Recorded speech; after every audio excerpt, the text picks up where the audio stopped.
Assalamualaikum warahmatullahi wabarakatuh. Pada part sebelumnya maupun part 5 saya sudah jelaskan bagaimana cara mengatur setelan channel.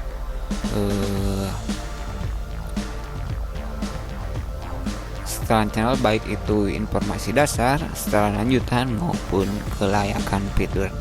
Dan pada part ke-6 ini kita akan menjelaskan tentang mengatur setelan atau pengaturan pada The Baul Upload.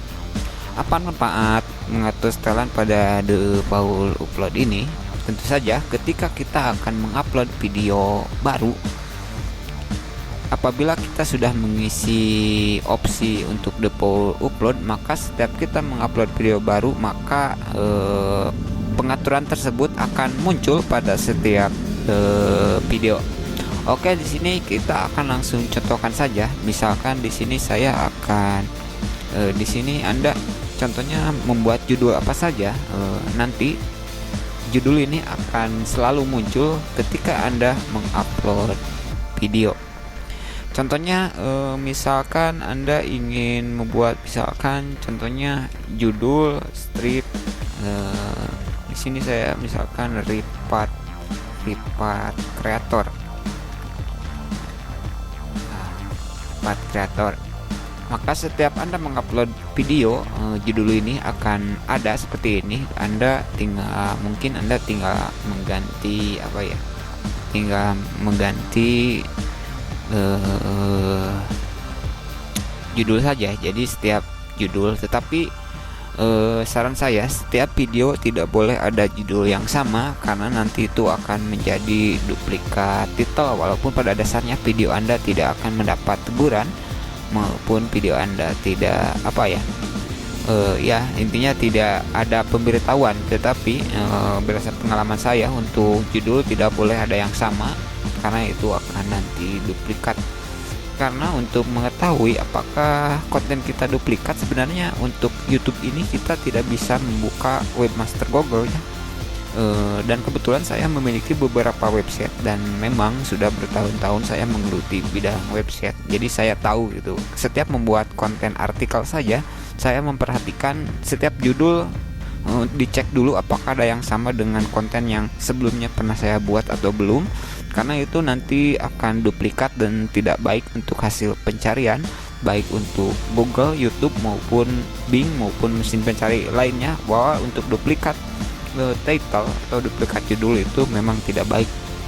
Dan kasus ini juga tidak baik untuk channel YouTube, walaupun pada dasarnya YouTube tidak memberitahukan, tetapi kalau kita memiliki website sendiri itu akan tahu dan akan terasa dengan dengan mengetahui judul pada setiap masing-masing konten tersebut.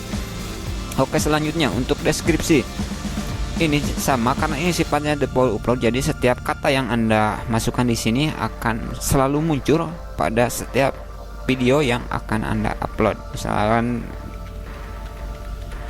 deskripsi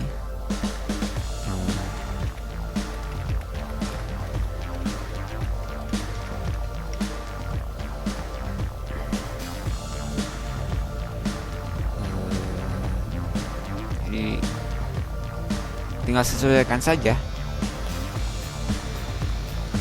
Ini misalnya ini deskripsi, teksnya deskripsi, ini teksnya judul video.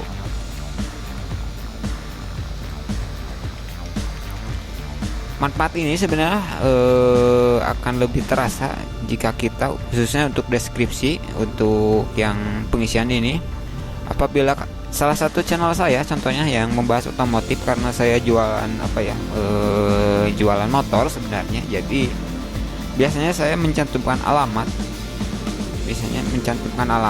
sedangkan alamat tersebut, jadi setiap kita mengupload video tersebut saya tidak perlu menulis ulang alamat, karena alamatnya sudah otomatis tercantum. Kemudian Anda juga bisa memanfaatkan untuk notice. Ini umumnya untuk notice ini pada salah satu channel saya yang kebetulan emailnya tidak satu channel di sini dengan channel otomotif. Kebetulan saya juga punya channel yang membahas seputar alur cerita film, dan dari puluhan video alhamdulillah tidak ada lulus gitu maksudnya.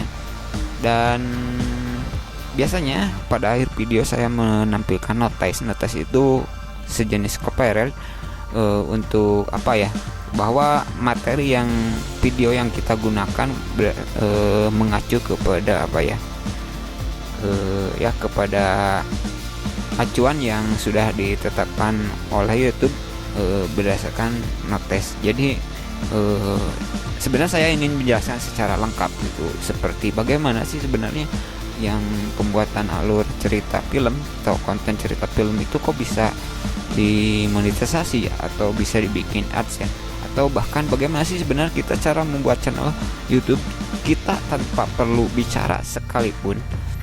Apakah bisa? Tentu saja bisa memang, tetapi pada dasarnya jika Anda membuat channel YouTube yang menggunakan audio Google, mungkin Anda sudah tahulah ibu Google itu memang itu sangat dilarang untuk saat ini oleh YouTube untuk penggunaan audio yang menggunakan ibu Google itu, terutama apabila kita membuat konten YouTube. Salah satunya itu seperti adik saya yang membuat channel YouTube yang membahas tentang konten terkini atau konten berita, itu menggunakan audio yang sudah diedit. Contohnya menggunakan jadi si kontennya itu mengambil dari konten-konten website, tetapi tidak diambil secara utuh, melainkan diambil secara per paragraf, karena memang saya yang memberitahukan teknik-tekniknya, kira-kira begitu. Karena kalau saya jelaskan di sini tidak cukup, karena di sini saya lebih menjelaskan ke manfaat default upload. Jadi default upload ini akan, setiap kata yang kita tulis di sini akan selalu muncul pada setiap video yang akan kita upload. Mungkin kira-kira seperti itu. Dan untuk visibilitas kita bikin public saja. Untuk tag, mungkin Anda ingin menetapkan tagging pada setiap video. Di sini saya contohkan, saya untuk mempersingkat waktu, saya siapkan tag. Dan untuk reset kata kunci, nanti akan saya jelaskan juga bahwa bagaimana kita cara membuat apa ya, maksudnya kita harus menyisipkan judul video, misalnya judul video. Oke, di sini saya akan jelaskan singkat saja.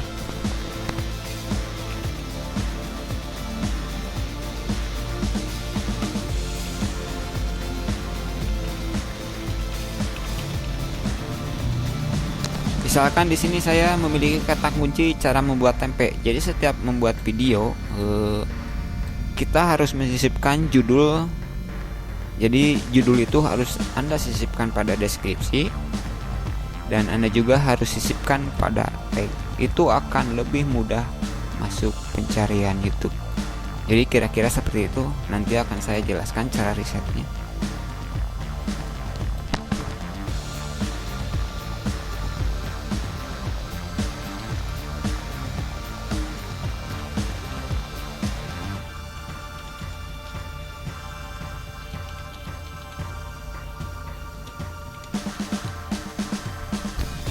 Oke, selanjutnya kita langsung ke bagian setelan. Dan untuk lisensi, lisensi YouTube standar dan Creative Commons memang ada perbedaannya. Untuk lisensi YouTube standar kita akan menggunakan lisensi yang standar, sedangkan untuk Creative Commons yaitu berarti konten yang kita buat itu boleh digunakan kembali. Jadi konten kita bisa digunakan oleh orang lain. Maksudnya kira-kira seperti itu. Memang ini tergantung kita sih, apakah kita ingin membuat konten agar orang lain bisa menggunakan konten kita atau tidak. Kalau tidak, pilih yang standar saja.